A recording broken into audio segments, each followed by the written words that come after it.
पुन्हा एक वार आजच्या भक्तीमध्ये ख्रिस्ती सूचनामध्ये मी तुम्हा सर्वांचं स्वागत करतो. परमेश्वर तुम्हाला आशीर्वादित करो. परमेश्वराने आजचा दिवस पुन्हा एक वार आम्हाला पाहण्याची संधी दिली, त्यासाठी प्रभूच्या नावाला धन्यवाद असो. गेल्या आठवड्यामध्ये तुम्ही काय शिकलं होतं?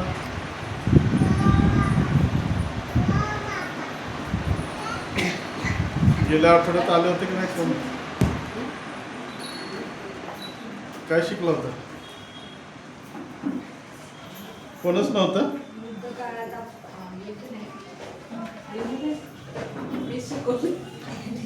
शिकवणारच लक्षात नाही गेलं बघा. तेच म्हटलं मी शिकवलं मीच विषय सांगते. हल्ले होतील मागे फिरू नका. हल्ले होतील मागे फिरू नका. म्हणजे आम्ही त्याचा विरोध केला पाहिजे, सामना केला पाहिजे आणि आम्ही परमेश्वराच्या योजनेमध्ये चालणं फार गरजेचं आहे. चांगली गोष्ट आहे. आणि ज्या अर्थी हल्ला तुम्ही ऐकलेला आहे तर नक्कीच तुमच्यावरती हल्ले होणार. शैतान तुमच्यावरती हल्ला करणार, अटॅक करणार, तुम्हाला त्रास द्यायचा प्रयत्न करणार आणि पुष्कळ त्रास देऊन तुम्हाला ख्रिस्तापासून लांब करायचा प्रयत्न करणार. परंतु जो कोणी त्याच्यामध्ये टिकून राहील, शेवटपर्यंत टिकून राहील, तोच देवाबरोबर स्वर्गामध्ये असणार आहे. हालेलुया. बायबल सांगतं, जर बायबलचा नीट अभ्यास जर आम्ही केला तर आता आम्ही शेवटच्या दिवसाच्या शेवटच्या टप्प्यामध्ये आहोत. शेवटचे दिवस सुरू झाले असं नाही, सुरू झाले 2000 वर्षापूर्वी, ज्यावेळेस येशू ख्रिस्त या जगामध्ये आला त्यावेळेस. आणि आता ते दिवस संपत आलेले, म्हणजेच कृपेचा काळ आता संपत आलेला आहे आणि लवकरच रॅप्चर होईल आणि महासंकटाच्या काळाची सुरुवात देखील होईल. तरी देखील अजून रॅप्चर होत नाही. तुम्हाला माहित आहे का रॅप्चर व्हायला झालेलं आहे? रॅप्चर अजून का होत नाही, का वेळ करत येते? अजून बरेच असे काही लोक आहेत की ज्यांना पश्चाताप करायचा आहे, ज्यांना सुवार्ता पोहोचवायची आहे, वचन सांगायचं आहे आणि त्यांचं तारण व्हायचं आहे. आणि म्हणून देव त्यांच्यासाठी थांबलेला आहे की त्यांच्यापर्यंत कोणीतरी जाईल, त्यांना शुभवर्तमान सांगेल आणि त्यांना देवाच्या राज्याकडे घेऊन येईल. दुसरं कारण आहे की असे काही ख्रिस्ती लोक पण आहेत की ज्यांनी तारणाचा अनुभव घेतलेला आहे, परंतु अजूनही परत ते पापामध्ये आहेत. आणि देव त्यांना एक संधी देत आहे की त्यांनी आपलं जीवन बदलावं, त्यांनी पश्चाताप करावा, त्यांनी ख्रिस्ताकडे परत यावं आणि जुन्या गोष्टी सोडून प्रभूच्या राज्यामध्ये जाण्याचा त्यांनी प्रयत्न करावा. म्हणून देव अजून थांबलेला आहे. म्हणजेच या ठिकाणी आम्हाला देवाची सहनशीलता दिसते आणि देव थांबत आहे, आम्हाला एक संधी देते, आम्हाला वेळ देत आहे की आम्ही त्या वेळेचा फायदा करून घ्यावा. आणि आज आम्ही पाहणार आहोत आजचा विषय. परत एकदा मी ज्यावेळेस प्रार्थना केली, परमेश्वराला विचारलं प्रभू काय सांगायला पाहिजे, आणि परमेश्वराने पुन्हा एकदा तोच विषय नवीन प्रकारे दिलेला आहे. तुम्हाला माहिती आहे का या वर्षाचं आपलं वचन काय आहे? विषय कुठला आहे? काही की नाही? या वर्षाचं आपलं मेन थीम काय आहे? पश्चाताप. मत्तई 4:17 आम्ही पाहतो, 17-18 मध्ये. आणि मग येशू ख्रिस्तानं घोषणा केली की पश्चाताप करा, कारण स्वर्गाचे राज्य जवळ आलेले आहे. आणि अशाच प्रकारे आम्ही जवळजवळ 10 ते 12 वेगवेगळे प्रकारचे पश्चातापचे प्रकार पाहिलेले आहेत. आणि आज परत एकदा परमेश्वर पश्चातापाविषयीच या ठिकाणी मंडळी संगती बोलणार आहे. कदाचित मला माहिती नाही की आपल्यापैकी अजून कोणीतरी पापामध्ये आहे आणि देव त्याला परत एकदा संधी देते पश्चाताप करण्याची. कोणीतरी अजून देवाच्या विरोधात जीवन जगत असेल, कोणीतरी गुप्त पातकांमध्ये असेल, कोणीतरी परमेश्वरच्या वचनाविरोधात असेल आणि देव त्या व्यक्तीला आज परत एकदा पश्चातापाची संधी देत आहे. प्रगटीकरण 22 मध्ये असं म्हटलेलं आहे, पहा मी लवकर येतो आणि ज्याच्या त्याच्या कर्माप्रमाणे देण्यास माझ्याजवळ वेतन आहे. म्हणजे परमेश्वराकडे प्रत्येक व्यक्तीचं वेतन, बक्षीस, पगार, मोबदला, जे काही आम्ही या पृथ्वीवरती केलेलं आहे, ते आत्मिक, शारीरिक, कौटुंबिक जे काही असेल त्या प्रत्येक गोष्टीचं प्रतिफळ त्याच्याकडे आहे. आणि मग ते जर चांगलं काम असेल तर चांगलं प्रतिफळ आहे, वाईट काम असेल तर त्याची शिक्षा किंवा वाईट असं प्रतिफळ असणार आहे. त्यामुळे तुम्ही हे लक्षात घ्या की मी वैयक्तिक असू देत किंवा कौटुंबिक असू देत, दोन्ही प्रकारच्या जीवनामध्ये मी काय करत आहे, मी काय बोलत आहे, मी काय वागत आहे, मी मनुष्याच्या समोर कसा आहे, मी देवाच्या समोर कसा आहे, मी गुप्त स्थानामध्ये कसा आहे, जे तुम्ही काही करत आहात ते लक्षात घ्या. त्या प्रत्येक गोष्टीची नोंद होत आहे आणि त्या प्रत्येक नोंदीचा परिणाम म्हणून ते फळ, ते वेतन येशू ख्रिस्त शेवटच्या दिवसामध्ये देणार आहे. हालेलुया. व त्यापैकी एक जे वेतन असणार ते म्हणजे जे देवाच्या योजनेमध्ये त्याच्या इच्छेप्रमाणे चालले, वागले, बोलले, त्याची इच्छा पूर्ण केलेले आहेत, त्यांच्यासाठी ते एक पहिलं वेतन काय असणार माहिती, ते रॅप्चर मध्ये उचलले जातील. Praise the Lord. ते रॅप्चर मध्ये उचलले जातील आणि ते स्वर्गामध्ये परमेश्वर बरोबर असतात. आणि जे देवाच्या विरोधात चाललेले आहेत, ज्यांना वचन माहिती असून पापामध्ये आहेत, त्यांचं वेतन ते महासंकटाच्या काळामध्ये असतील आणि नंतर ते अधोलोकामध्ये, नरकामध्ये टाकले जातील.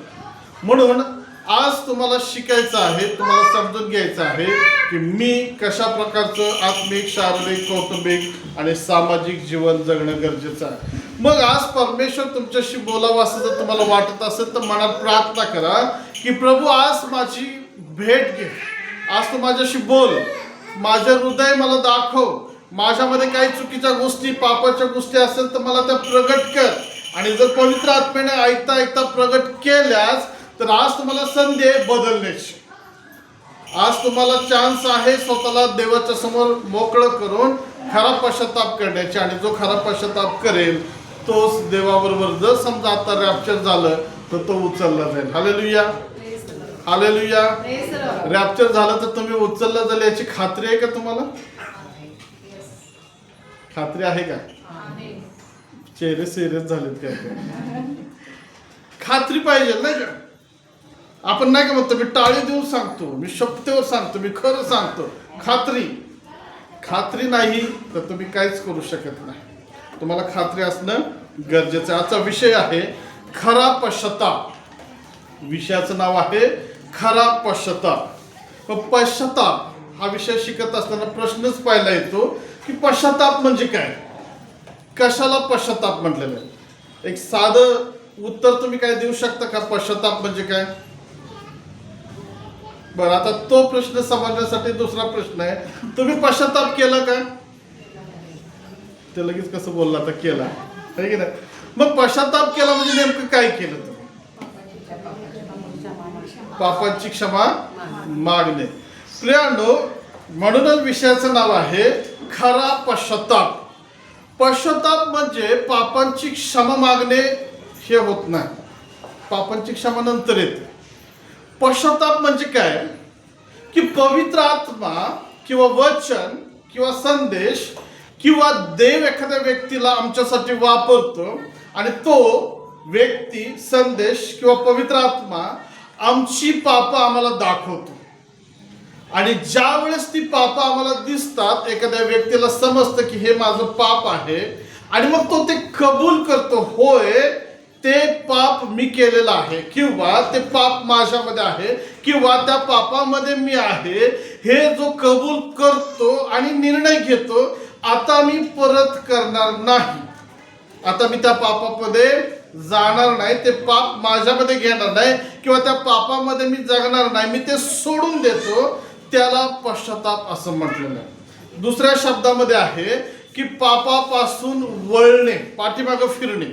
जर मी पापामध्ये आहे आणि मला जर पवित्र आत्म्यानं किंवा सेवकाने दाखवलं किंवा वचनातून किंवा संदेशातून मला समजलं की हे पाप आहे, मी त्याच्यामध्ये आहे, हे देवाविरुद्ध आहे आणि हे जर मी ॲक्सेप्ट करतो, होय मी ते केलेलं आहे, माझ्यामध्ये ते आहे, आणि मी जर ते सोडून देतो, परत मी आता ते पाप करणार नाही हा निर्णय घेतो आणि मी ते सोडतो आणि मी माझं तिथून नंतरचं जीवन देवाच्या वचनाप्रमाणे किंवा देवाच्या इच्छेप्रमाणे जगतो, तर त्याला पश्चाताप असं म्हटलेलं आहे.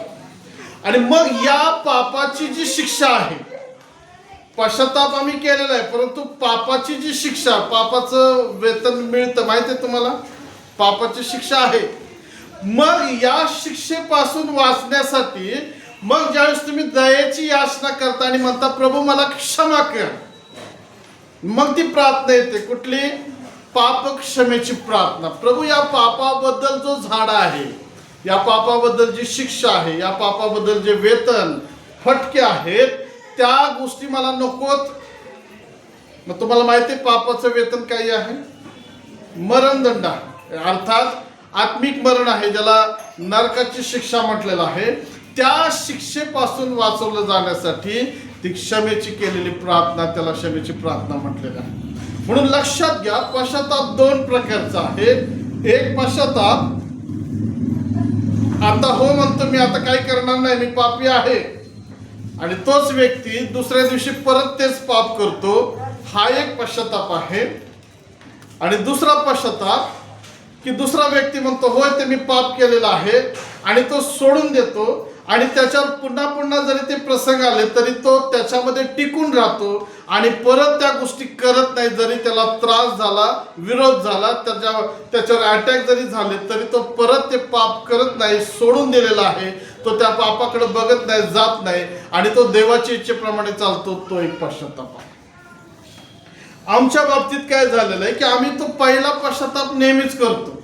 आज प्रॉमिस करतो, आज वचन देतो, प्रभू आता मी काय करणार नाही, प्रभू आता मी चर्चला जाणार, मी बायबल वाचणार, सकाळी लवकर उठणार, दुसऱ्या दिवशी 8 वाजले तरी उठलेलं नसतं.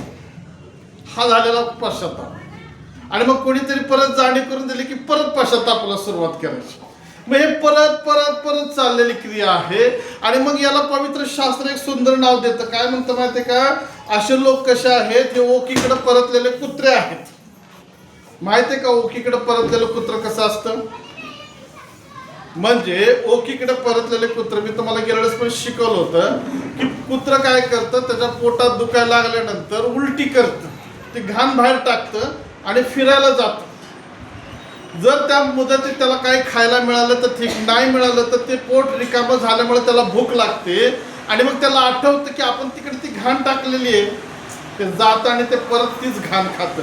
म्हणून शास्त्र त्याला ओकीकडे परतणारे कुत्र असं म्हणतं. आणि जे परत परत ती घाण म्हणजे पाप आपल्या जीवनामध्ये घेतात ते तशा कुत्र्यासारखे आहेत. ते आज पश्चाताप करतात, उद्या परत पाप करतात, परवा पश्चाताप करतात, परत पाप करतात. परंतु खरा पश्चाताप काय? एकदा निर्णय घेतला, आता मी त्या गोष्टी जाणार नाही ज्या देवाला आवडत नाही, त्या मी करणार नाही, तर किती वाईट प्रसंग येऊ देत, किती त्रास होऊ देत, छळ होऊ देत, तो व्यक्ती परत त्या सोडलेल्या गोष्टीकडे जात नाही. त्याला खरा पश्चाताप असं म्हटलेलं आहे. Hallelujah, hallelujah. तुम्ही तुमच्या जीवनामध्ये कुठला पश्चाताप करता त्याचं चेक करा, परीक्षण करा. आणि जर त्या कुत्र्यासारखा असेल तर देवाला तसला पश्चाताप नको, त्याला खरा पश्चाताप पाहिजे. आणि म्हणून आज आम्ही या ठिकाणी खरा पश्चाताप काय असतो त्याविषयी आम्ही शिकणार आहोत. विषयाचं नाव आहे खरा पश्चाताप. 3 भागामध्ये आम्ही जाणार आहोत. आणि मग पहिला भाग आहे, पहिल्या भागाचं नाव आहे पश्चाताप केव्हा येतो. पश्चाताप केव्हा येतो म्हणजे पश्चाताप होण्यासाठी काहीतरी होणं गरजेचं आहे. म्हणजे पश्चाताप करण्यासाठी आम्हाला कोणीतरी जाणीव करून देणं किंवा सांगणं गरजेचं आहे. मग पश्चाताप कधी येतो तुम्हाला काय वाटतं? पश्चाताप कधी येतो?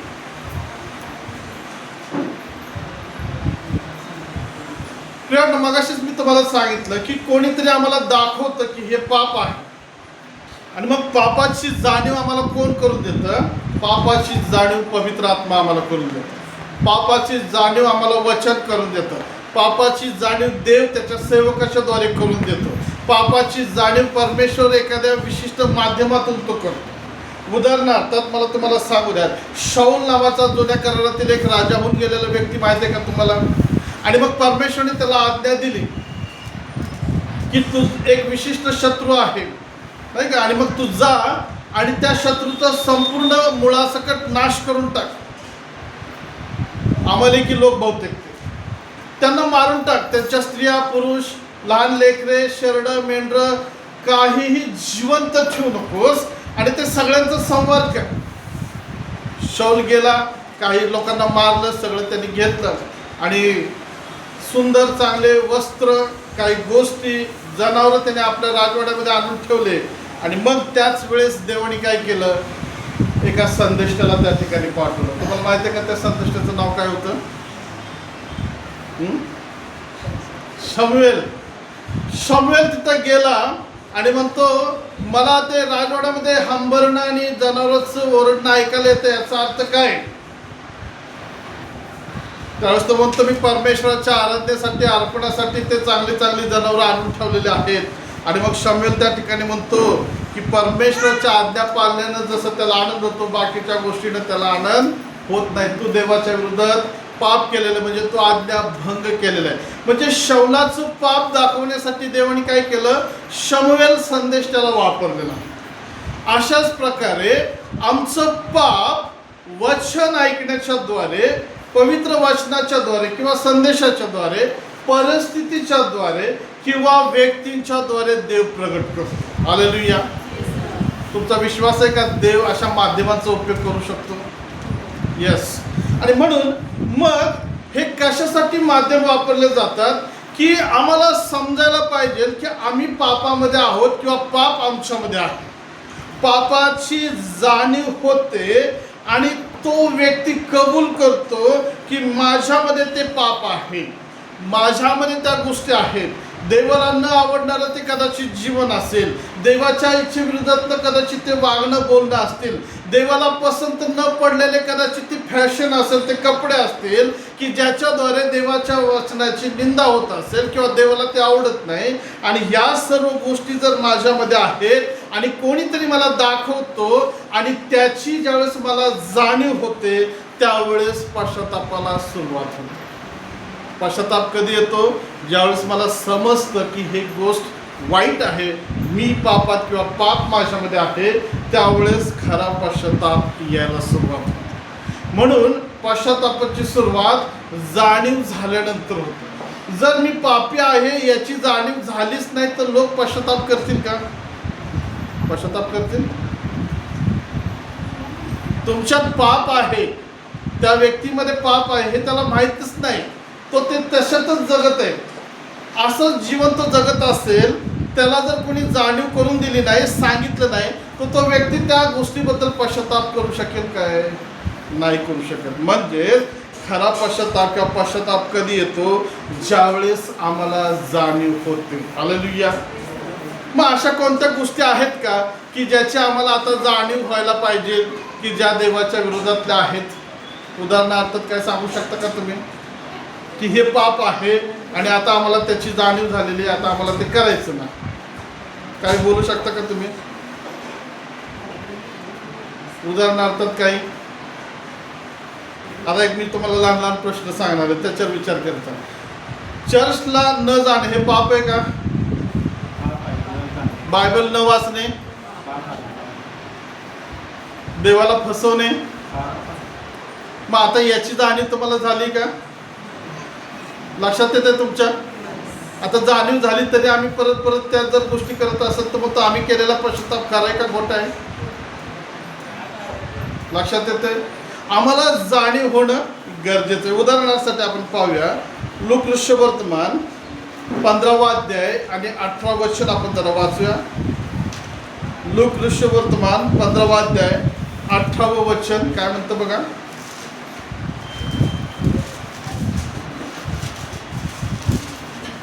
मिळालं सर्वांना? मी उठून आपल्या बापाकडे जाईल हा. व त्याला म्हणे, बाबा मी स्वर्गाविरुद्ध व तुमच्या विरुद्ध पाप केले आहे. बस काय म्हटलेलं आहे? हा जो उदळा मुलगा आहे, पुत्र आहे, तो कोणाशी बोलत आहे? बर ठीक आहे, देवाबरोबर एक जण बापाशी म्हणत आहे. तो कोणाशी बोलत आहे? अश्विनी, लक्षात येतं तुमच्या?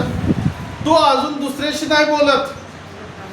तो त्या डुकरांमध्ये त्या घाणीमध्ये बसलेला, खेळत असताना, जगत असताना त्याला जाणीव त्या ठिकाणी झालेली आहे आणि तो स्वतःशी बोलतो. तर म्हणतो मी उठून आपल्या बापाकडे जाईन व त्याला म्हणेन, बाबा मी स्वर्गाविरुद्ध व तुमच्या विरुद्ध पाप केले आहे. अजून तो गेलेला नाही, तो तिथंच आहे.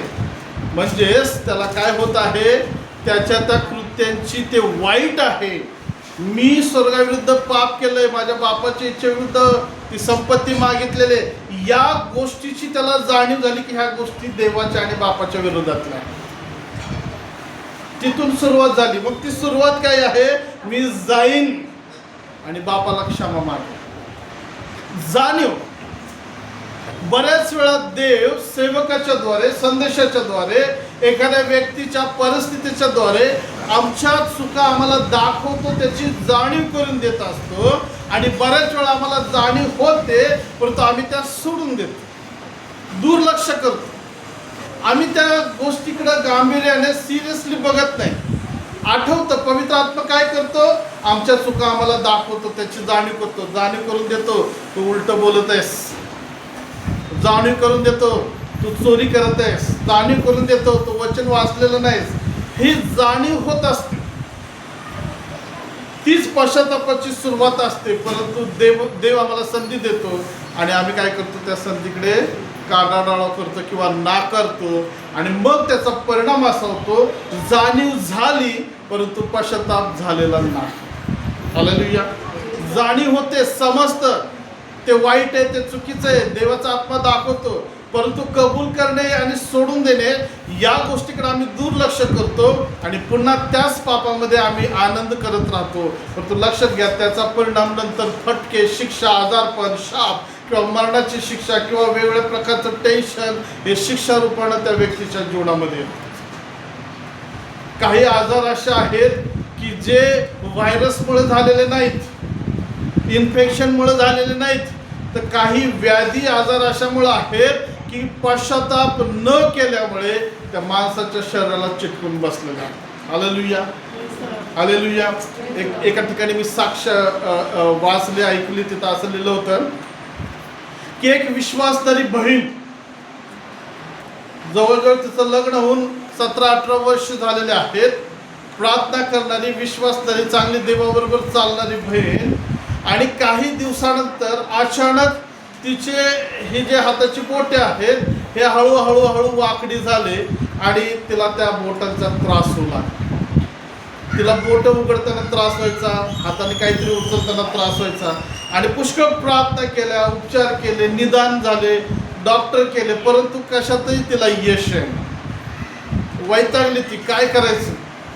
लोकांना प्रश्न पडला की एक विश्वासणारी धार्मिक स्त्री आहे, मग हिची बोट सरळ का होत नाही, तिला त्रास का होतो. दवाखान्यात दाखवलं तर निदान काहीच निघत नाही, आजार काय नाही, इन्फेक्शन काय नाही, व्याधी काय नाही, कुठल्या प्रकारचे त्याच्यामध्ये त्या बोटांमध्ये जखमा नाहीत, तरी देखील तिला वेदना होत. आणि मग एक दिवस एका मीटिंगमध्ये ती गेलेली असताना तिला सेवकाजवळ आली आणि प्रार्थना करायला लावली. सेवकाने तिला म्हणलं, ठीक आहे, तुझ्यासाठी प्रार्थना करतो. प्रार्थना केल्याने तिला बाजूला थांबायला लावलं. प्रार्थना झाल्यानंतर देवाने त्या सेवकाने देवाला विचारलं, प्रभू, हिला असा त्रास का, मला तिच्याशी बोलायचं. आणि मग देवाच्या आत्म्याने त्याला दाखवलं की तिला विचार की तू कोणाचा तरी राग धरलेला आहेस का मनात.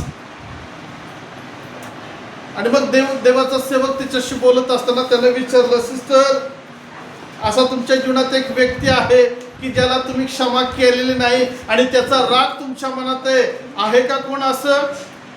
आधी म्हणली, मला माहित नाही, कोण नाही तसं, माझ्या घरात सगळं व्यवस्थित आहे, नवरा आहे, पोरं आहेत, सगळं चांगलं चाललेलं आहे, मी चर्चला जाते, प्रार्थना करते. नाही म्हणून तुमच्या जीवनात एक पाप आहे. कोणतं पाप, तर तुम्ही तुमच्या नवऱ्याला माफ केलेलं नाही, तुम्ही तुमच्या नवऱ्याला क्षमा केलेली नाही. ती म्हटली, मी क्षमा करणार पण नाही. हालेलुया. काय बरोबर आहे ना, क्षमा करणार नाही मी काय कमीपणा घ्यायचा.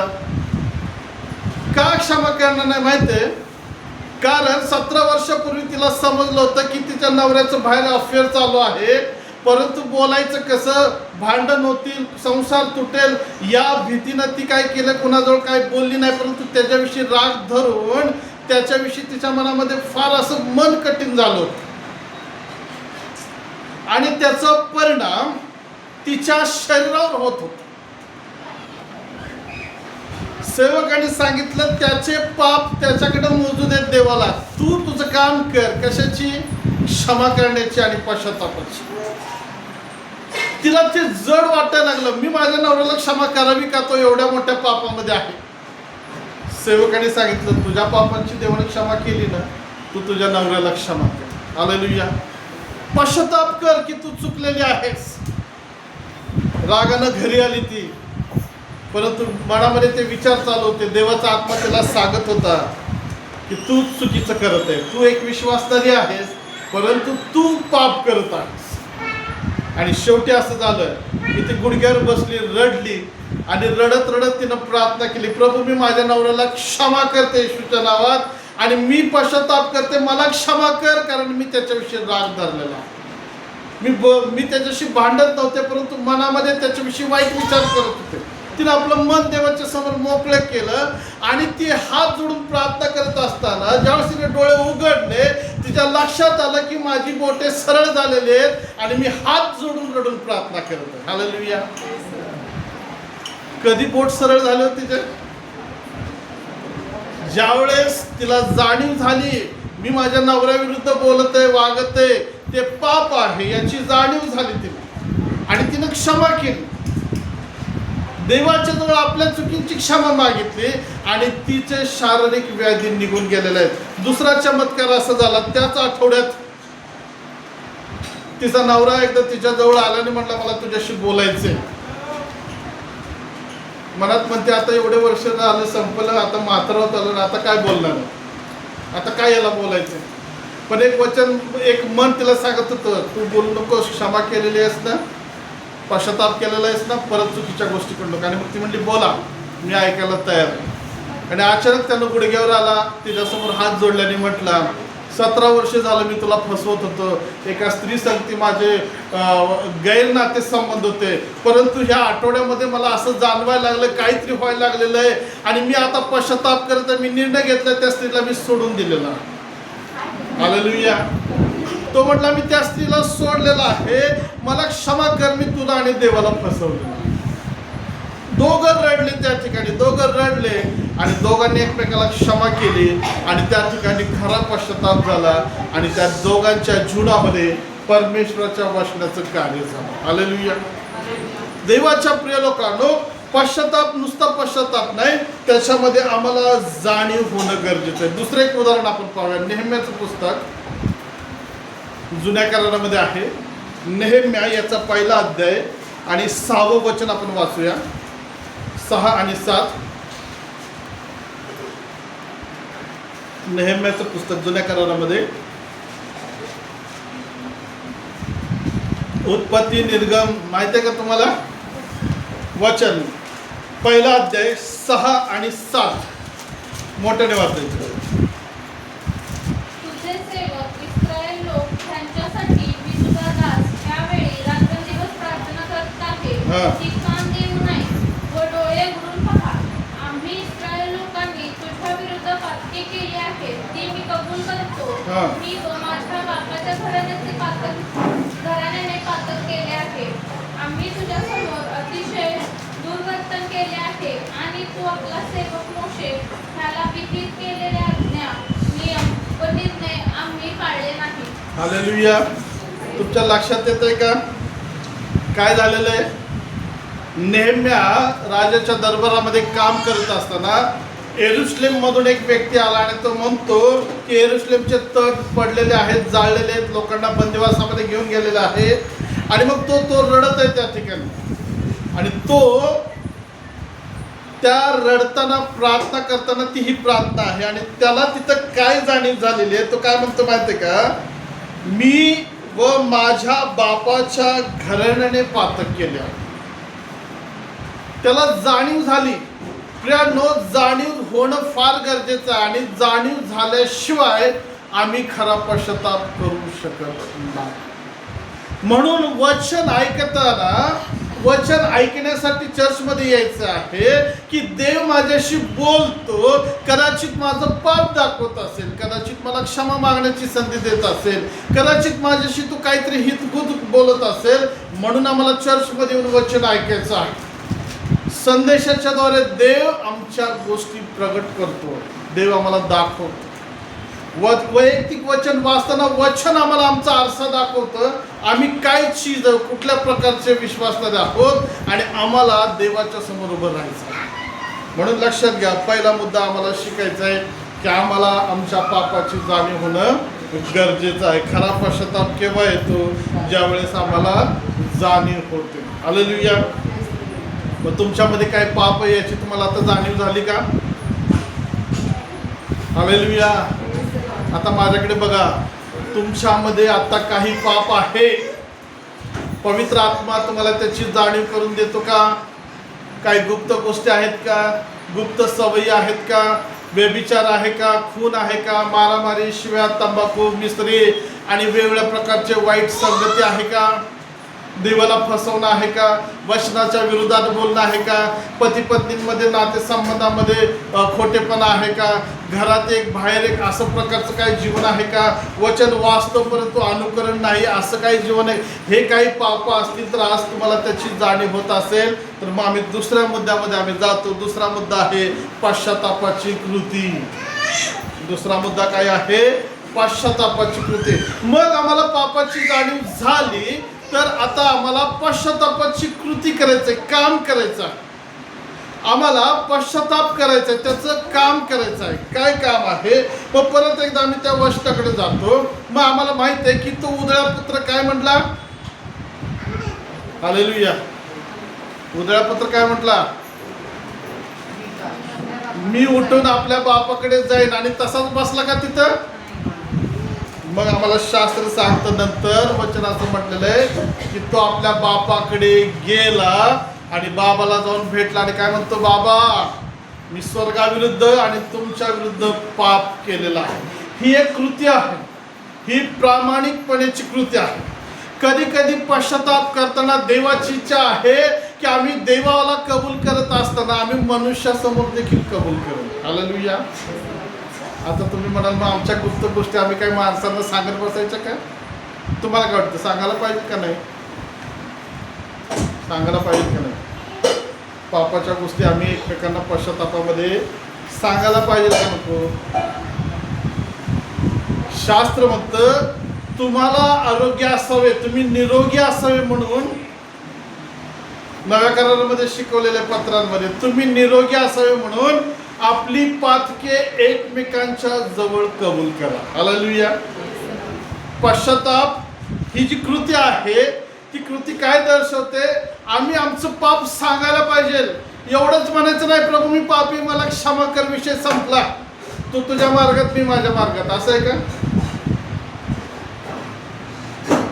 बघा, एखाद्याला चालताना तुमचा पाय जर लागला तर तुम्ही काय म्हणता? किती जण म्हणतात? सॉरी म्हणता की नाही? हा, एका त्या छोट्याशा शब्दाच्या द्वारे आम्ही काय करतो? सॉरी म्हणतो, विषय मिटवून टाकतो. पण मराठीत जर म्हणायचं झालं तर कसं असेल ते?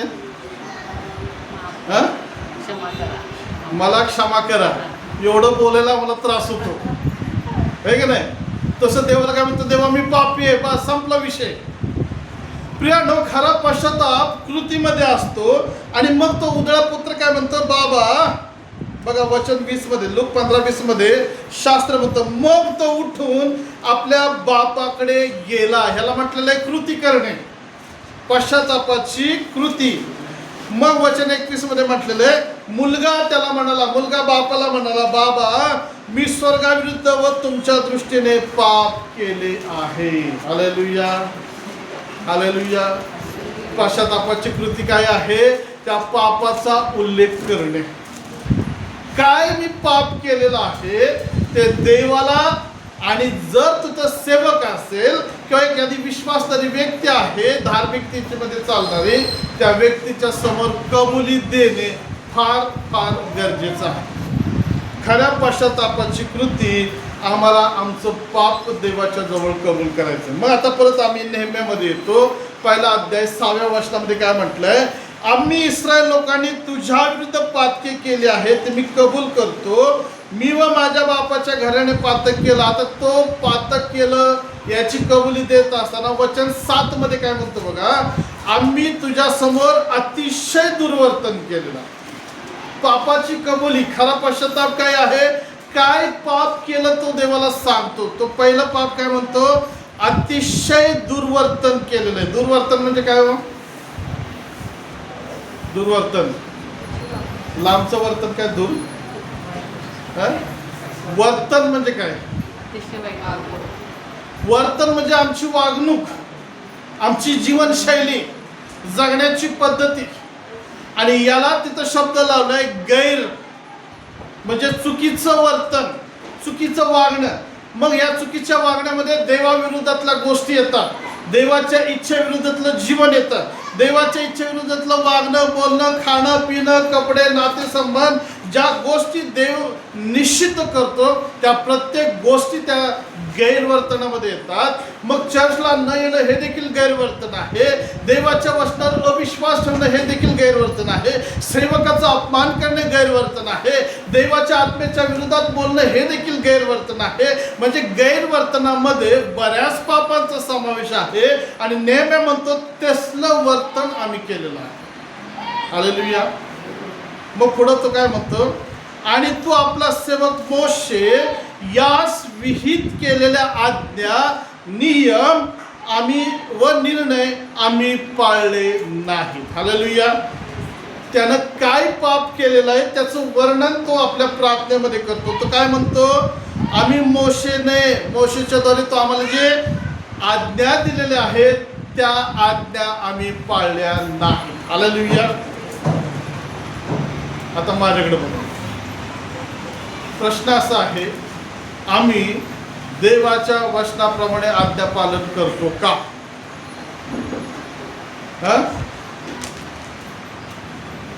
हालेलुया.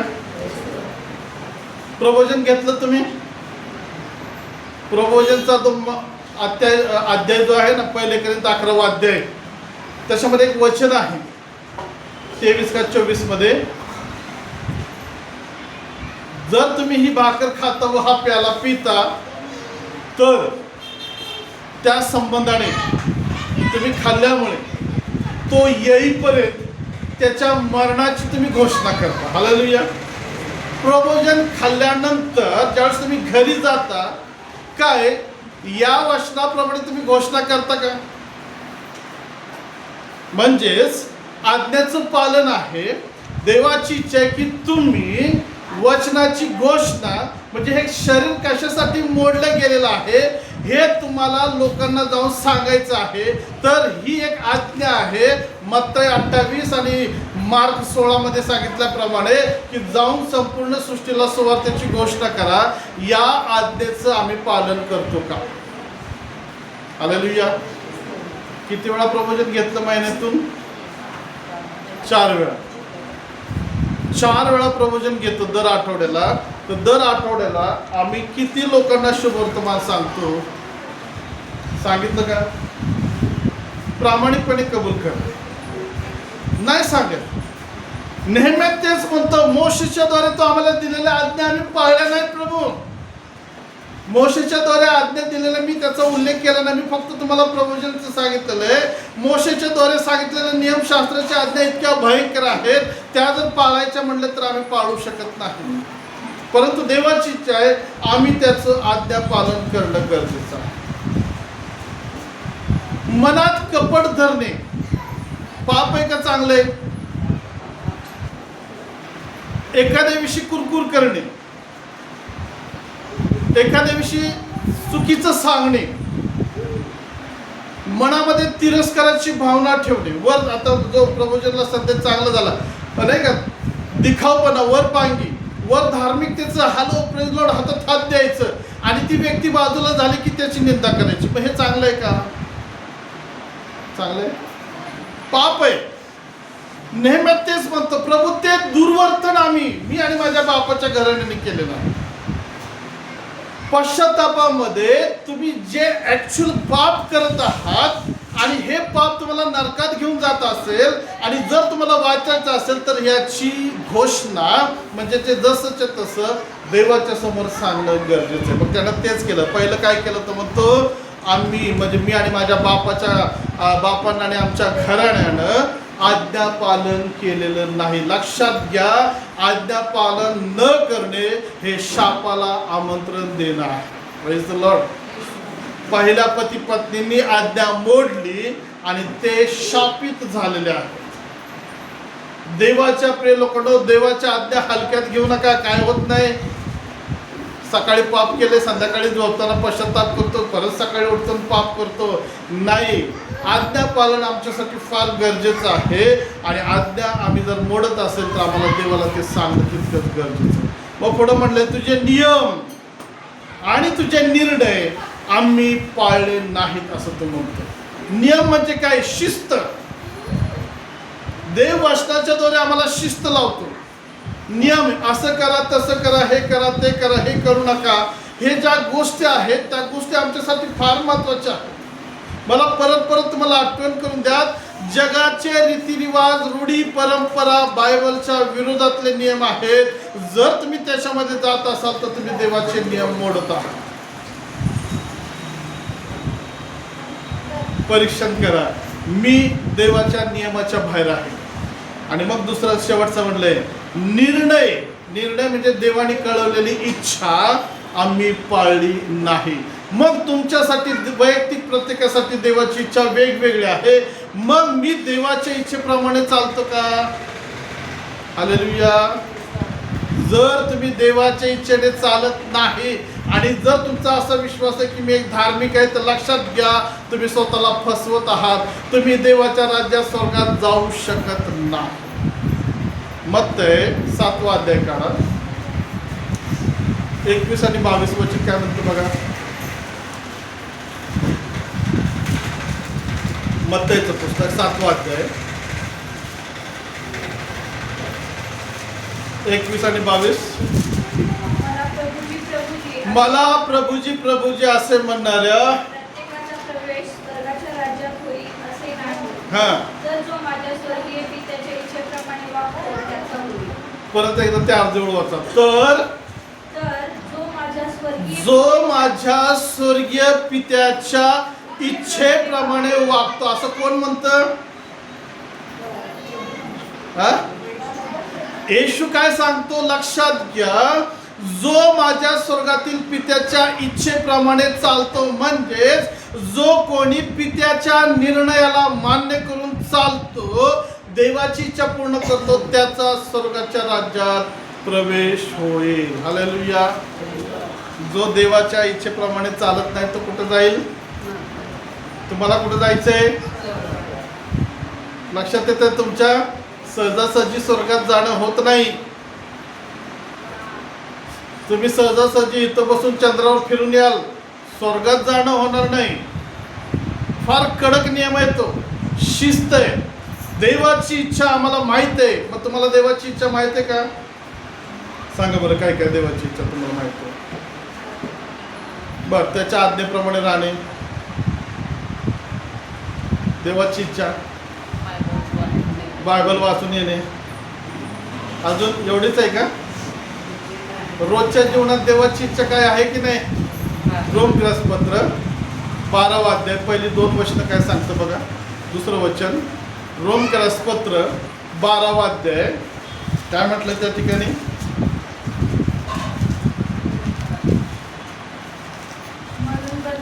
म्हणून बंधुजन हो, मी देवाच्या करुणेमुळे तुम्हाला विनवितो की तुम्ही आपले शरीरे जिवंत, पवित्र व देवाला ग्रहणीय यज्ञ म्हणून समर्पण करावी. ही देवाची काय आहे? इच्छा आणि आज्ञा. हालेलुया. मग तो काय म्हणतो, रोजचं जीवन आमचं कसं असावं? तो काय म्हणतो, तुमच्या शरीराचा तुम्ही यज्ञ केला पाहिजे. परंतु तुमचं शरीर कुणाला यज्ञ देतं? टीव्हीला, मोबाईलला, लग्नाला, गप्पा टप्पा मारण्यात वेळ घालवण्याला. तुमचं शरीर ख्रिस्तासाठी असायला पाहिजे. आणि ते कशा प्रकारे? तर 3 गोष्टी दिल्या. पहिलं तिथं सांगितलंय की ते जिवंत असायला पाहिजे. आत्मिक, शारीरिक, तुमचं शरीर हे आत्मिक जिवंत असायला पाहिजे. बरेच लोक शरीरानं जिवंत आहे, परंतु त्या शरीरानं ते मेलेले, त्या शरीराचा उपयोग देवाच्या गौरवासाठी होत नाही. तुमचं शरीर पवित्र असायला पाहिजे. देवाची इच्छा आहे की तुम्ही पवित्र असा. तुमच्या शरीराच्या द्वारे कुठलं अपवित्र काम करू नका, खाऊ सुद्धा नका किंवा अपवित्र कपडे परिधान सुद्धा करू नका. अपवित्र गोष्टी अलंकार सोडून आणणं हे तुमच्या शरीरावर नसावं. शरीर कसं असायला पाहिजे? शुद्ध आणि पवित्र असायला पाहिजे. दानिएलला सांगितलं हे राजा खातो ते जीवन तुझ्यासाठी आहे. राजा काय डाळ भात खात असेल, चटणी भाकरी कांदा मिरची काय खात होता राजा? पाची पकवाने आहे की नाही? असं जेवण सुंदर चांगलं चमचमीत दानिएलच्या समोर आलं. दानिएलने सरळ त्याला नकार दिला आणि म्हटला मी हे खाऊन विटळवणार नाही, मी माझ्या स्वतःला अशुद्ध करणार नाही. प्रियांनो, हीच देवाची इच्छा आहे की शरीर आमचं पवित्र असायला पाहिजे, मन आमचं शुद्ध आणि पवित्र असायला पाहिजे, नजर आणि कान आमचे शुद्ध पवित्र असायला पाहिजे, आमच्या जिभेचं रूपांतर झालेली शुद्ध जीभ असायला पाहिजे. ही इच्छा येशू ख्रिस्त मत्ती 7:21-22 मध्ये म्हणतो, अशा प्रकारचं जीवन जो माझ्या पित्याच्या इच्छेप्रमाणे जगेल त्याचा स्वर्गाच्या राज्यामध्ये प्रवेश होईल. Hallelujah, hallelujah. देवाच्या प्रिय लोकांनो, स्वर्ग आमच्यासाठी आहे, परंतु स्वर्गाचा रस्ता फार कठीण आहे. तो काट्यांनी, परीक्षांनी, आव्हानांनी भरलेला आहे. त्यामुळे असं इझी आणि लेझी राहू नका. चला काय होते, देव सगळं मान्य करून घेईल. देव कॉम्प्रोमाइज करणारा आमचा परमेश्वर नाही, तडजोड करत नाही. एकतर हो तर हो, नाही तर नाही, असा आमचा देव आहे. दया करीन तर दया करीन, शिक्षा करीन तर शिक्षा करीन. असं मनाला लावून घेऊ नका की तो समजून घेईल. चुकीचं आहे ते. प्रकटीकरण 22 त्याच्यामध्ये म्हटल्याप्रमाणे प्रत्येकाचं वेतन त्याच्या जवळ आहे. तुम्ही कॉम्प्रोमाइज तुमच्या मनानं करत असाल, देव पापाशी आणि जगाशी, वाईट गोष्टीशी हात मिळवणी कॉम्प्रोमाइज करत नाही आणि तो तुमच्या बरोबर पण कॉम्प्रोमाइज करणार नाही. स्ट्रिक्ट व्हा. म्हणून नेहमी काय म्हटलं की तुझ्या आज्ञा, तुझे निर्णय आणि तुझे नियम आम्ही पाळले नाहीत, म्हणून त्यांच्यावरती बंदिवासाचा प्रसंग आलेला. पण तुम्हाला दाखवायचंय पश्चातापाची कृती काय आहे. आपलं पाप आपण जसंच्या तसं देवाला सांग, प्रभू ही गोष्ट मी तुझ्या विरुद्ध केलेली आहे. हालेलुया. शॉर्टकट मारू नका. तिसरा आणि शेवटचा मुद्दा, खरा पश्चाताप परिवर्तनाचा आशीर्वाद आणतो. तिसरा आणि शेवटचा मुद्दा आहे, खरा पश्चाताप परिवर्तनाचा आशीर्वाद आणतो. आणि मग परत आम्ही त्या उदळ्या पुत्राकडे येतो आणि मग आम्ही पाहतो 15वा अध्याय 22-23 वचन जर तुम्ही वाचलं तर तुमच्या लक्षात येईल. मग बापाला आनंद झाला. पोरगा येतो आणि काय म्हणतो, बाबा, पप्पा, मम्मी, डॅडी, देवा, तुमच्या विरुद्ध, स्वर्गाविरुद्ध मी पाप केलेला आहे. देवाच्या प्रिय लोकांनो, मला तुम्हाला महत्वाच्या गोष्टी खऱ्या पश्चातापामध्ये दाखवायच्या आहेत. जर एक मुलगा बापाकडे येऊन आपल्या पापांची, चुकींची कबुली देऊ शकतो, तर एक पत्नी आपल्या नवऱ्याकडे येऊन कबुली देऊ शकते का? एक भाऊ आपल्या भावाकडे किंवा बहिणीकडे येऊन कबुली देऊ शकतो का?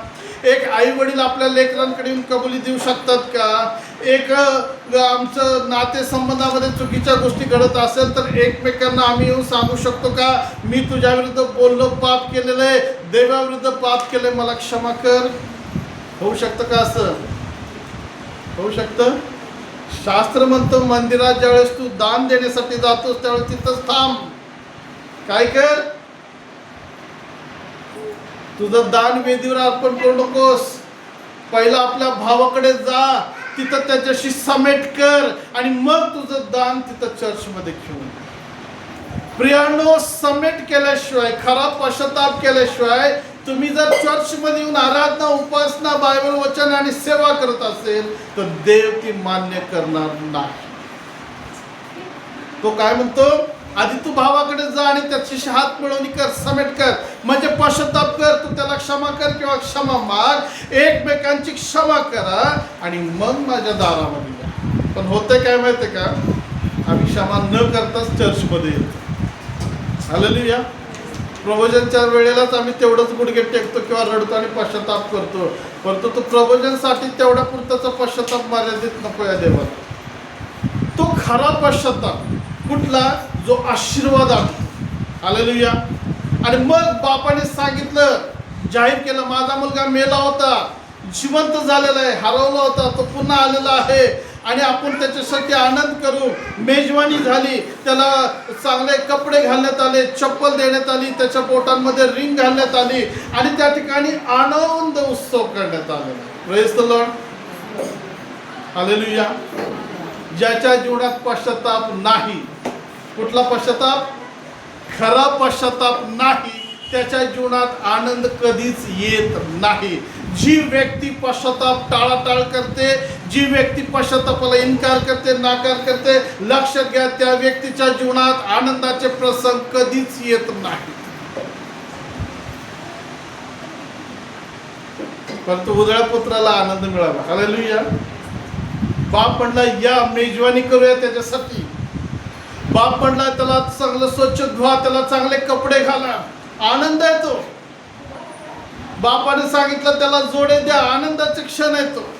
बापाने त्याला सोन्याची अंगठी दिली, त्या ठिकाणी आनंदाचा क्षण येतो. पश्चातापानंतर आनंद येतो. पश्चाताप नसेल तर दुःख, त्रास, वेदना, शारीरिक पीडा, मानसिक त्रास या गोष्टी येतात. शाप येतो त्या व्यक्तीच्या जीवनामध्ये.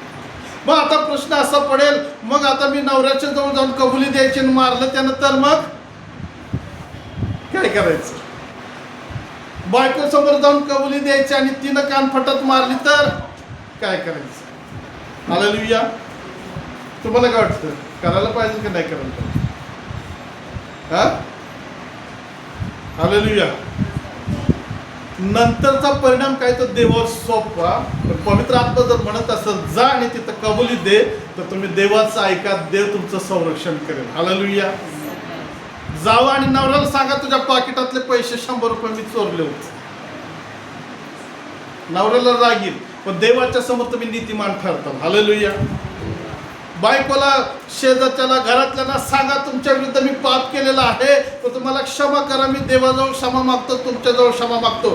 ते काय करतात तो निर्णय नंतर, शिक्षा देऊ द्या, शिव्या देऊ द्या, काय बी करू द्या, तुम्ही देवाच्या समोर प्रामाणिक ठरणं गरजेचं आहे. Praise the Lord. परंतु तुम्ही तो विचार कराल, ते असं म्हणतील आणि ते तसं म्हणतील, आणि तुम्ही जर पश्चाताप करणार नाही, क्षमा करणार नाही किंवा मागणार नाही, तर तुम्ही देवाच्या समोर अपराधी म्हणूनच उभं राहणार. मग बापाला आनंद झाला, बापाने मेजवानी केली. शेवटचं उदाहरण आम्ही पाहतो. योनाला सांगितलं, जा निनवेमध्ये आणि निनवेला घोषणा कर. 40 दिवसाचा समय राहिलेला आहे. योनाने घोषणा केली. लक्षात घ्या, निनवे हे जे शहर आहे, जे राष्ट्र आहे, गाव आहे, हे मूर्तीपूजक, व्यभिचारानं भरलेले, दुर्वर्तन, दुराचार, देवाच्या इच्छेच्या विरोधात पापामध्ये आनंद करत जगणारं हे गाव होतं किंवा तो देश होता. शास्त्र म्हणतं, त्यांचा आवाज, त्यांचं दुर्वर्तन देवापर्यंत पोहोचलं. देवाने ते पाहिलेलं आहे आणि निनवेला शिक्षा द्यायची देवाने ठरवलं. परंतु त्या शिक्षेच्या आधी त्याने एक संधी दिली. कुठली? पश्चाताप करण्याची. योना गेला आणि त्यानं संपूर्ण निनवेमध्ये घोषणा केली. शास्त्र म्हणतं, राजापासून ते पशुपर्यंत सगळ्यांनी पश्चाताप केला, गोंताट नेसले आणि ते देवाच्या समोर नम्र झाले, रडले, उपास आणि प्रार्थना केल्या. आणि परिणाम असा झाला की देवाने त्यांच्यावर जी शिक्षा आणण्याचं ठरवलं होतं, देवाने ती शिक्षा रद्द केली. हालेलुया. देवाने त्यांना जे शासन करण्याचं ठरवलं होतं, ते शासन देवाने थांबवलं. देवाने ती शिक्षा थांबवली. देवाचं वचन असं म्हणतं योनाच्या पुस्तकामध्ये, देवाने त्यांच्याकडे पाहिलं आणि त्याला दिसलं की त्या लोकांनी पश्चाताप खरा केलेला. हालेलुया. शिक्षा रद्द होणे आनंदाची गोष्ट आहे का वाईट आहे? असं समजा तुम्हाला 10 वर्षाची शिक्षा ठोठवलेली आहे आणि आता तुम्ही तयारी केली, तुम्हाला बेड्या घातल्यात आणि त्या तुरुंगाच्या दारामध्ये नेऊन आता आत टाकणार आहेच. कसं वाटत असेल? आनंद होत असेल? हा, किती छान, मी आता आतमध्ये बसणार. सांगणार फोन करून एखाद्याला, मला पकडले आणि मी आता शिक्षा भोगायला चाललोय, आनंदाने सांगणार का? कशी परिस्थिती होईल? आणि अशा परिस्थितीत एक कोणतरी येतो आणि सांगतो तुमची शिक्षा रद्द झालेली, बेड्या सोडा, आणि तुम्हाला मोकळं केलं जातं. काय होईल? हा, काहीच होणार नाही तुम्हाला. आनंद होईल की नाही? निनवेचे लोक आशीर्वादित झाले, आनंदित झाले, कारण देवाने त्यांची शिक्षा रद्द केली. खरा पश्चाताप आशीर्वादाला खेचून आणतो, परंतु खोटा पश्चाताप शापाला आमंत्रित. म्हणून देवाच्या प्रियानो, तुम्हाला उद्याची गॅरंटी आहे, तुम्ही उद्या दिवस पाहणार म्हणून आहे, 1 तासाची, अर्ध्या तासाची, आणि त्याच्यात जर तुम्ही पश्चाताप न करता मेलाच किंवा रॅप्चर झालं आणि पश्चाताप नाहीये, तर तुम्ही जाल का रॅप्चरमध्ये? म्हणून लक्षात घ्या, रोज असं जगा की ही माझ्यासाठी आज एक शेवटची संधी आहे, मला पश्चातापी अंतःकरणानं जगायचं. रोज अशी सेवा करा की आजच मला सेवेचा दिवस आहे, मला खरं प्रामाणिकपणे काम करायचंय, आजच मला पश्चातापाची संधी आहे. खोटेपणा, खोटी धार्मिकता, ढोंगी धार्मिकता या गोष्टी सोडा. स्वतःच्या मनाप्रमाणे वचनाला वळवणे बंद करा आणि खरा पश्चाताप करा, जो पश्चाताप पवित्र शास्त्र आम्हाला दाखवतं. आणि आज जर या वचन ऐकताना जर खरंच तुम्हाला पवित्र आत्म्याने तुमची गुप्त पातकी जर वर आणली असतील, तर आज इथं पश्चाताप करा. आणि जर कोणाला क्षमा करून क्षमा मागायची असेल, तर त्या व्यक्तीकडे जा, हात मिळवणी करा, समेट करा, क्षमा मागा किंवा क्षमा करा.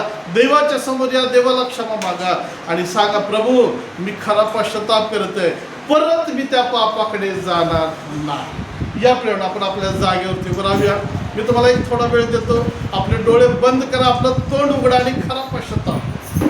प्रत्येकाने आपापलं स्वतःचं परीक्षण करा की मी देवाच्या समोर कसा आहे, मी घरामध्ये कसा आहे, मी वैयक्तिक जीवनामध्ये कसा आहे, मी देवाला फसवतो, बोलतो, घरातल्यांच्यावर ओरडतो का, एकमेकांच्या चुगल्या चाड्या, हात उचलणे, अपमान करणे, शिव्याशाप देणे, फसवणे, आर्थिक सगळ्या गोष्टीमध्ये घोटाळा करणे, देवाचा वेळ चोरणे, पवित्र शास्त्राला धिक्कारणे, जे काही तुमच्या जीवनामध्ये असेल, तर आज त्या गोष्टी देवाच्या समोर कबूल करा. पवित्र आत्म्याला हाक मारा, पवित्र आत्म्या मला प्रगट कर, सांगा त्याला. आणि जर पवित्र आत्मा तुमच्या चुका पाप दाखवत असेल, तर तुम्हाला आजच बदलण्याची गरज आहे. आजच पश्चातापाचा दिवस आहे, आजच तारणाचा आणि क्षमेचा दिवस आहे. पश्चाताप करा प्रिय, देवाच्या समोर स्वतःला घ्या. जर तुम्हाला पवित्र आत्मा तुमच्या नातेसंबंधाविषयी काही चुकीच्या गोष्टी दाखवत असेल, तर तुम्ही एकमेकांच्या जवळ शेअर करा, क्षमा मागा. जर पवित्र आत्मा तुम्हाला तुमच्या गुप्त गोष्टी प्रगट करत असतील, तर स्वीकार करा आणि क्षमा मागा. सांगा, होय प्रभू, नेहम्याने म्हटलं की आम्ही असं पाप केलेलं आहे, देवाला सांगा. आणि ज्यावेळेस तुम्ही आज रात्री तुमच्या बेडवर, खाटेवरती जाल, त्यावेळेस तुम्ही खरा आणखीन पश्चाताप करा. पवित्र आत्मा तुम्हाला गाईड करेल की तुम्ही आणखीन कुठं पश्चाताप करायचं राहिलं नाही. पवित्र थोर स्वर्गीय सेनाधीश बाप्पा, आम्ही तुझ्या पवित्र नावाला धन्यवाद देतो. खरा पश्चाताप काय असतो आज तू पुन्हा एक वर आम्हाला दाखवलेस, त्यासाठी आम्ही तुझी स्तुती करतो. प्रार्थना करतो येशूच्या नावामध्ये. प्रभू, आम्हाला आमच्या पापाची जाणीव होऊ देत, आम्ही आमची पाप ओळखावीत, स्वीकारित असं तू दे. फक्त जाणीव होऊन आम्ही सोडून न देता त्याच्या आम्ही कृती अंमलबजावणी करावी, ती कबूल करावीत. आम्ही आमच्या मुखानं कबूल करून ते सोडून द्यावीत असं तू दे. आणि जो खरा आनंद आहे पश्चातापाचा, तो आनंद आम्हाला प्राप्त होण्यासाठी तुझ्या नियमाप्रमाणे आणि तुझ्या आज्ञाप्रमाणे चालण्यासाठी मदत. प्रभू, मी प्रार्थना करतो, ज्यांनी ज्यांनी पश्चाताप केलेला आहे, कबुली दिलेली आहे, येशूच्या नावात तू त्यांना क्षमा कर आणि प्रभू त्यांना शुद्ध कर, धू आणि स्वच्छ कर तुझा पुत्र येशूच्या रक्ताने. आम्ही सर्व तुझ्या हातामध्ये येतो आणि कबूल करतो प्रभू, होय आम्ही पापी आहोत, आम्ही बऱ्याच गोष्टी केलेल्या आहेत, प्रभू संध्याकाळी पुन्हा आम्ही आमच्या घरामध्ये जाऊन वैयक्तिक तुझ्यासमोर गुडघे टेकावेत आणि रडून पेत्रासारखा खरा पश्चाताप करावा, नेहम्यासारखा पश्चाताप करावा, उधळ्या पुत्रासारखा, एजरासारखा आम्ही पश्चाताप करावा, हिचकियासारखा आम्ही पश्चाताप करावा म्हणून तो आमचं सहाय्य. प्रत्येकाला देवा पश्चातापी अंतकरणानं भर आणि पश्चातापाला योग्य अशी फळं देण्यासाठी आम्हाला तो सहाय्य कर. तो धन्यवाद करतो. यावेळेस आम्ही स्तुती आणि प्रशंसा करतो. तो आमची भेट देतो. आता आम्ही सर्वजण तुझ्या हातात येतो. आम्ही विभक्त होत असताना आमच्या संगती राहा. आम्हाला तुझी कृपा पुरव आणि प्रभू आम्ही एक नवीन आशीर्वादित जीवन जगण्यासाठी तो आमची मदत कर. पवित्र आत्मा आम्हा प्रत्येकाचा ताबा तुझ्या हातात घे. मी प्रार्थना करतो जो कोणी हा व्हिडिओ यूट्यूबवरती पाहतील त्या प्रत्येकाला खरा पश्चातापाची ओळख होऊ दे आणि एक अंतकरण त्याचं जीवन त्यांनी तुझ्यासमोर उघडं करावं आणि खऱ्या पश्चातापामध्ये चालावं म्हणून त्या प्रत्येकाचं देखील तो सहाय्य. प्रभू आम्ही आमच्यापर्यंत मर्यादित न राहता याच्याविषयी आम्ही इतरांना देखील सांगावं आणि त्यांना देखील खऱ्या पश्चातापाची जाणीव करून द्यावी म्हणून तो आमचं सहाय्य कर. धन्यवाद करतो. आजची भक्ती प्रार्थना वचन तो आशीर्वादित केलं. आता आम्ही विभक्त होत असताना आम्हा सर्वांचा ताबा तुझ्या हातात घे. पुढील आठवड्यात पुन्हा एकत्रित येण्यासाठी आम्हा प्रत्येकाचं तू सहाय्य कर. धन्यवाद करतो देवा. आज आमच्यामध्ये अश्विनी आणि तिचे देवपा परिवार तू या ठिकाणी आणलेला आहेस. प्रभू त्यांना आशीर्वादित कर. त्यांची सेवा त्यांचं जीवन तुझ्या गौरवासाठी असून मोरे फॅमिलीला तुझ्या हातात घे आणि सर्वांनी एकत्रित येण्यासाठी तू प्रत्येकाचं सहाय्य कर. खरा पश्चाताप करण्यासाठी प्रभू तू त्या प्रत्येकासाठी बोल. तुझं गौरव करण्यास सहाय्य कर. सर्व सन्मान आणि गौरव तुला देऊन प्रार्थना येशूच्या नावात केली म्हणून ऐकली त्या. आमेन आमेन आमेन. आता देवचं बाप देवचं पुत्र आणि देवचं पवित्र आत्मा येत्रेकेची प्रीती कृपा शांती पवित्र आत्म्याचा अभिषेक आणि मार्गदर्शन तुम्हा सर्व असंख्य आतापासून सदा सर्व काळ असो. Amen amen. Praise the Lord. प्रार्थना संपलेली आहे. एकमेकांना भेटा.